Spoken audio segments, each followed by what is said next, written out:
aujourd'hui une vidéo sur quels sont les changements à mettre en place dans sa vie pour pouvoir perdre du poids.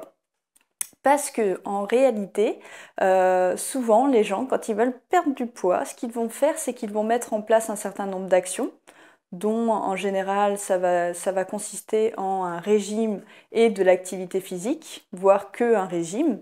Donc c'est pas mauvais en soi. Sauf que si on regarde finalement les taux, les statistiques de réussite, finalement on constate que plusieurs personnes mettent en place ce type d'action et pour autant c'est un échec. Il y a plusieurs tentatives, c'est rare que les gens ne fassent qu'un seul régime dans leur vie et en général ils remettent en place un nouveau régime, donc ça va être le régime qui va être différent seulement dans la méthode, c'est toujours la même chose. C'est-à-dire c'est soit restrictif, soit beaucoup d'activité physique, et c'est ce qui va leur permettre donc de perdre du poids dans un premier temps, puis malheureusement de le reprendre quelques temps après, et puis de recommencer, et de tomber dans le cercle vicieux infernal, qui fait que vous reprenez de plus en plus de poids et vous finissez par vous décourager. Donc, le problème dans tout ça, c'est plutôt la méthode qui finalement ne va pas fonctionner. Et pourquoi? Tout simplement parce que vous êtes associé à une identité, vous vous définissez par rapport à des caractéristiques qui vont vous définir et qui vont faire en sorte que vous allez rester bloqué dans des habitudes, dans des façons de faire qui sont routinières et dans lesquelles vous n'allez pas pouvoir sortir et qui vont aller à l'encontre de votre objectif. Par exemple, moi, dans mes patients, j'ai souvent des gens qui se définissent comme étant des gens gourmands, ou alors des gens non sportifs, ou alors des gens qui vont manquer de volonté. Le problème de ces étiquettes, c'est que vous allez vous enfermer dedans, et ça va être très compliqué finalement de mettre en place un plan d'action que vous allez pouvoir suivre dans le temps, si ça va à l'encontre de ce que vous êtes, si vous vous définissez comme tel en fait. Donc, dès qu'il va y avoir le moindre obstacle, dans ces cas-là, tout votre plan d'action va reposer sur de la volonté. Et s'il y a le moindre obstacle qui vient vous perturber, qui vient perturber le plan d'action, c'est là que d'un seul coup, ça s'effondre au niveau de la motivation et que les gens abandonnent. C'est souvent ce qu'on constate en général. Donc, en réalité, les bonnes questions à se poser, c'est pourquoi je veux perdre du poids et quel est mon objectif caché derrière une perte de poids. Puisque dans le fond, c'est jamais réellement la perte de poids qui est visée, c'est plutôt qu'est-ce que ça va vous apporter. C'est là-dessus qu'il faut vraiment vous recentrer. J'insiste beaucoup là-dessus, mais c'est vraiment mon expérience en tant que diététicienne qui m'a fait prendre conscience à quel point si les gens n'avaient pas une raison derrière, un objectif pondéral, souvent ça tenait pas dans le temps en fait. Ils n'étaient pas réellement motivés par l'objectif. Donc tout d'abord se demander pourquoi on veut le faire et finalement qui est-ce qu'on doit devenir pour atteindre cet objectif.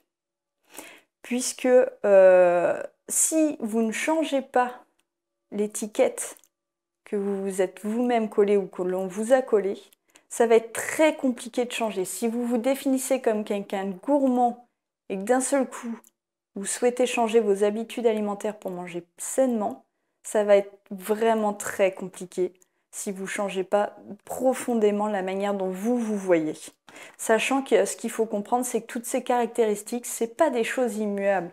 Souvent, on croit que la personnalité, ce sont des traits qu'on naît avec et qu'on finit toute notre vie avec. C'est pas vrai. Vous pouvez choisir finalement qui vous voulez devenir et surtout, vous pouvez choisir les étiquettes qui peuvent vous amener à l'atteinte de vos objectifs et à avoir la vie que vous souhaitez réellement avoir.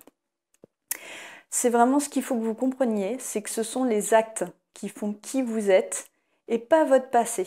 C'est pas parce que vous avez toujours eu une étiquette et que vous l'avez gardée que vous êtes obligé de terminer votre vie avec. Donc c'est à vous de choisir comment vous voulez vous caractériser et les actes qui vont pouvoir avérer finalement l'étiquette que vous vous êtes choisi. Par exemple, moi dans ma vie personnelle, toute ma scolarité, toute mon enfance, vraiment, toutes les étapes, collège, lycée, même primaire, je crois, je détestais le sport. Je détestais courir. C'était ma torture. Je crois que si vous saviez le nombre de fois que j'ai prétexté, oublié mes affaires de sport, tout ça, pour pouvoir échapper à cette torture qui était le sport pour moi à l'époque, c'est vraiment quelque chose que je détestais. Et ça finissait par mes profs m'enfermaient dans cette case aussi. C'est ah non, Charline, c'est quelqu'un, elle aime pas le sport, elle est insupportable. Je détestais courir, vraiment, c'était quelque chose que je ne supportais pas faire. Et un jour, je ne sais pas pourquoi, enfin je le sais, c'est que dans le fond, je pense qu'à cette époque-là, je voulais sans doute plaire à quelqu'un et je voulais qu'il me voie d'une certaine manière en fait. J'avais envie d'avoir cette image-là. Donc du jour au lendemain, je me suis acheté des chaussures et je me suis mise à courir. Du jour au lendemain. Je ne sais pas pourquoi d'un seul coup, mais je m'y suis mise et j'y ai vraiment été régulièrement parce que c'était vraiment une image que je crois que je voulais développer en fait. Je pense qu'à l'époque, j'avais compris que finalement, le seul moyen d'avoir l'image que je souhaitais avoir, c'était de la créer en fait, de la transformer en réalité, de mettre en place des actions qui venaient avérer le fait que j'étais cette personne que je souhaitais devenir. Et donc c'est ce que j'ai fait et je l'ai fait pourquoi? Parce que j'avais vraiment envie d'être fière de moi, de me sentir comme une sportive en fait et je pense que c'est ça qui a fait que du jour au lendemain je me suis mis à mettre en place l'activité, le sport, sachant qu'avant je détestais ça. Donc c'était vraiment... et je peux vous dire qu'au début où je l'ai mis en place, c'était pas les sensations de sport que je trouvais agréables, c'était plutôt la fierté derrière de dire aujourd'hui je suis allée courir. Donc c'est vraiment important, vous voyez, de vous concentrer sur pourquoi vous faites les choses. Et je me souviens qu'à cette époque-là, donc j'ai commencé à courir et ça a dû se passer comme ça pendant 1 ou 2 années. Et ma famille, que je ne voyais pas puisqu'à l'époque j'étais à l'étranger, ma famille qui ne me voyait pas beaucoup, elle était restée en fait figée dans cette image de moi qui détestait le sport auparavant. Et je me souviens que ma sœur, une fois au téléphone, m'avait dit, on parlait d'activité physique et là je lui dis que je vais courir et que je dois y aller ou que je revenais de courir. Elle me dit, quoi? Comment ça? Toi courir? Elle fait, ah non, non, c'est pas possible là. Alors que ça devait faire peut-être 1 ou 2 années que j'avais déjà mis en place cette habitude et que j'étais vraiment quelqu'un. Alors non seulement j'allais courir, mais en plus j'allais faire de la natation tous les 2 jours. Donc à cette époque-là, je m'estimais vraiment comme quelqu'un de sportif en fait, avec pas une super sportive qui faisait de la performance bien sûr, mais quelqu'un qui avait un niveau d'activité physique qui était au moins au-delà de celui de la moyenne. Donc je me souviens ça l'avait beaucoup surprise et pour elle c'était compliqué parce qu'elle devait me faire passer d'un seul coup de la case déteste le sport à sportive, même plus qu'elle, alors que c'était quelqu'un de sportif. Donc c'était quand même très drôle de voir comme finalement tout ça c'est qu'une question d'étiquette et que c'est vraiment quelque chose qu'on peut faire changer. Donc là-dessus, il faut vraiment que vous ayez en tête qui vous voulez devenir, parce que ça c'est vraiment ce qui va vous mener en fait, c'est ce qui va vous guider, c'est ce qui va vous donner la ligne d'objectif et que vous devez suivre en fait tous les jours et ramener tous vos actes en fait en direction de cet objectif de personne que vous voulez devenir.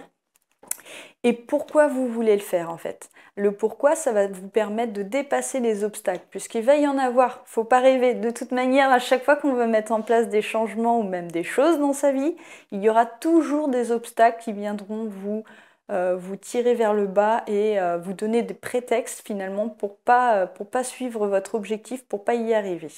Donc ça, c'est vraiment de l'auto-sabotage, mais il y en aura.